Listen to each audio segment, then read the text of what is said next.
So let us dance this night away.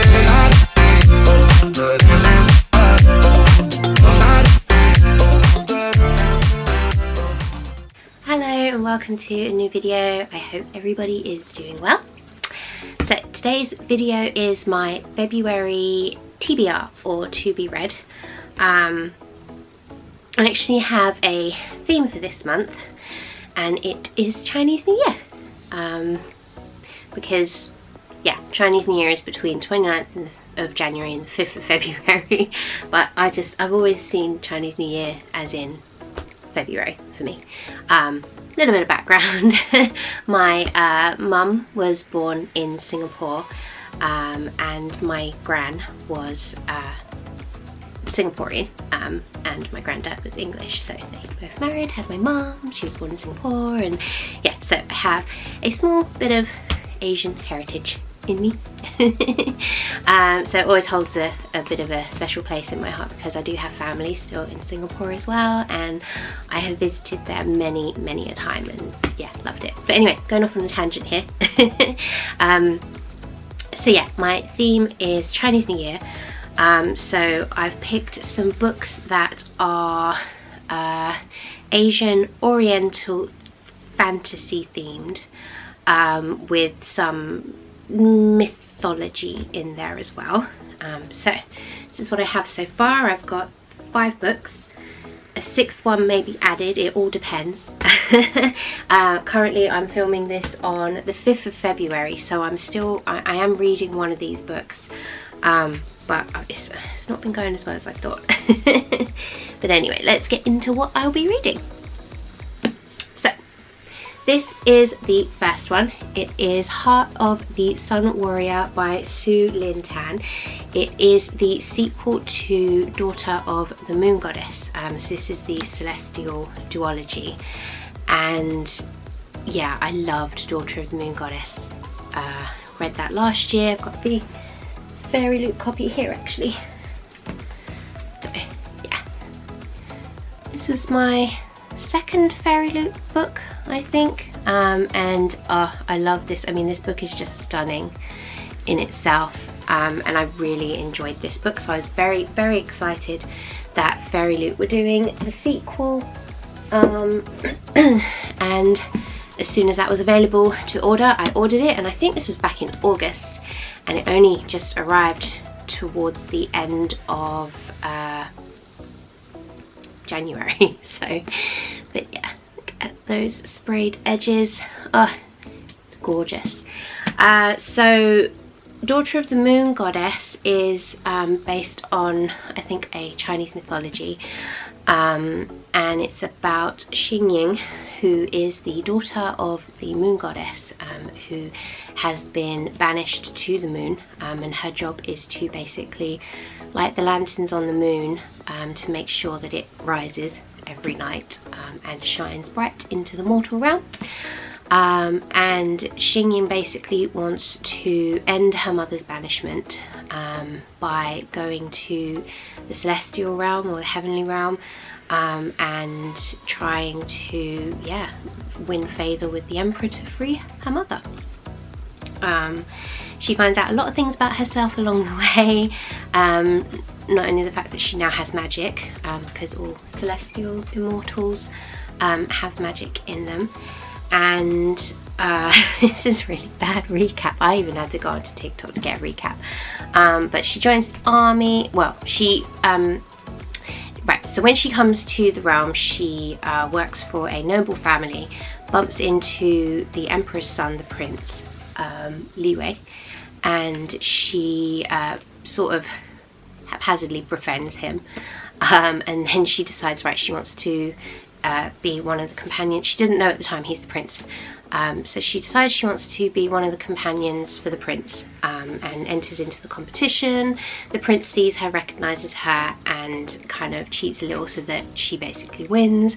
They become companions, but then things get complicated, so then she joins the celestial army because she wants to win this special talisman or favor or something like that from the emperor, so that she can use that wish to free her mother. So she joins the army, goes on all these adventures, meets a General Wu, who we then get a kind of love triangle going with Liyue, General Wu. But then there's a big twist at the end, there's dragons involved and pearls. And then yeah, we've got Heart of the Sun Warrior, which I'm about, where am I? I think I'm about 30% in, I'm on chapter 12. And I'm enjoying it so far. It's just starting to get going really, so yeah. Oh my god, I hope that wasn't too much confusing waffle for you. I've not done one of these for a long time, so yeah. Anyway, next book will be These Violent Delights. I have not read this one. Well, yeah, I've not read this one, and I've heard good things about it. It's by Chloe Gong, who has written a lot of good popular books. But I will read the synopsis for you from the back. The year is 1926 and Shanghai hums to the tune of debauchery. A blood feud between two gangs runs the streets red, leaving the city in chaos. Juliet Kai is the proud heir of the Scarlet Gang, a network of criminals far above the law. Roma Montagov is the prodigal son of her greatest rivals, the White Flowers, who have fought the Scarlets for generations. She's also Juliet's first love. Oh, sorry, he is also Juliet's first love and first betrayal. When a deadly madness strikes gangsters on both sides, the people start to whisper of a contagion and a monster in the shadows. And as the deaths stack up, Juliet and Roma must set their guns and grudges aside and work together. Juliet and Roma, it's like a Romeo and Juliet retelling or something like that. But yeah, excited to read this one. 1920s, I do like that era, and reading about the descriptions and costumes and things like that. There is a sequel which is called These Violent Ends. I do not own it, but I feel like I do need to because I need to read this one first and then These Violent Ends, because I have another book which is in the same universe on my list, which I can't really read that one until I think I've finished this. So yeah, that'll be interesting. But yeah, excited to read this one. And then the next one to kind of follow that would be, if I've read These Violent Ends as well, would be again by Chloe Gong, about Lady Fortune. I got this one from Waterstones. It's their exclusive edition.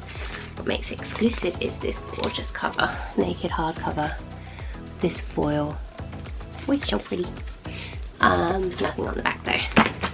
I am disappointed it doesn't have any frayed edges, because it really would have benefited from like pink to match or black with digital pink.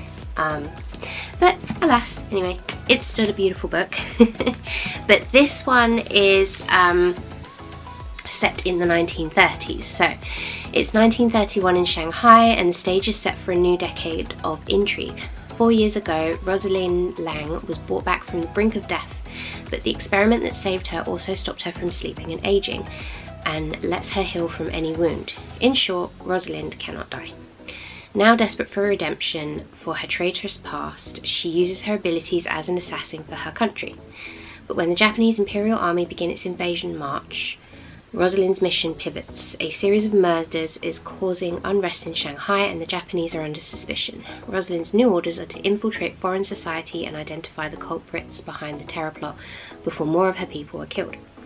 To reduce suspicion, she must pose as the wife of another nationalist spy, Orion Hong. Although Rosalind finds Orion's cavalier attitude and playboy demeanour infuriating, she's willing to work with him for the greater good. But Orion has an agenda of his own, and Rosalind has secrets she wants to keep buried. As they both attempt to unravel the conspiracy, the two spies soon find that they are deeper and more horrifying layers. As they both attempt to unravel the conspiracy, the two spies soon find that there are deeper and more horrifying layers to this mystery than they ever imagined. And the sequel to this is actually going to be released at some point as well, so it's a good time to read this, because in a few months the sequel will be out, so it will still kind of be fresh in my mind, unlike the mess that was, yeah, Daughter of the Moon Goddess. Next one on the list is An Arrow to the Moon. This is a Romeo and Juliet retelling, I think. It's a Fairy Loot edition. It's Fairy Loot edition, isn't it? Yeah, Fairy Loot edition with sprayed edges, and it's also signed as well. It's been sitting on my shelf for ages, so it does need to be read. Hunter Yi has perfect aim with a bow and arrow, but all else in his life veers off course. Haunted by his family's past mistakes, the only things keeping him from running away are his younger brother, a supernatural wind, and the bewitching girl at his new school. Luna Chang dreads the future. Graduation looms ahead and her parents' expectations are stifling. Then her life is turned upside down by the strange new boy in her class, the unearthly fireflies that follow her around, and an ominous crack that begins to spread across the town of Fairbridge. As Hunter and Luna navigate the feud between their families and uncover hidden secrets, everything around them begins to fall apart. All they can depend on is their love, but time is running out and fate will have its way. So yeah, hopefully it's not too tragic, but we shall see. And then the last book on my list is Jade Fire Gold by June C.L. Tan. Again, I don't really know much about this. All I know is that it's been on in the book universe as quite a good book. I got this one from 66 Books, which I was very, very chuffed about because it was hardback. Nothing special about it, just typical hardback, plain naked cover. But this one,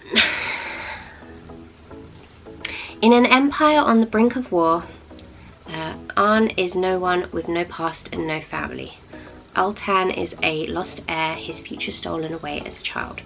When they meet, Ultan sees in An a path to reclaiming the throne. An sees a way to finally unlock her past and understand her lethal magical abilities. But they may have to pay a far deadlier price than either could have imagined. Okay, very brief and whatnot, but yeah, excited to read this one. So those are the books on my TBR for this month. Have you guys read any of them? What sounds good to you? Let me know in the comments below. Always like to get a conversation going. I hope that you enjoyed this video. If you did, please do give it a like, subscribe if you haven't already, and I'll see you in the next one. Bye.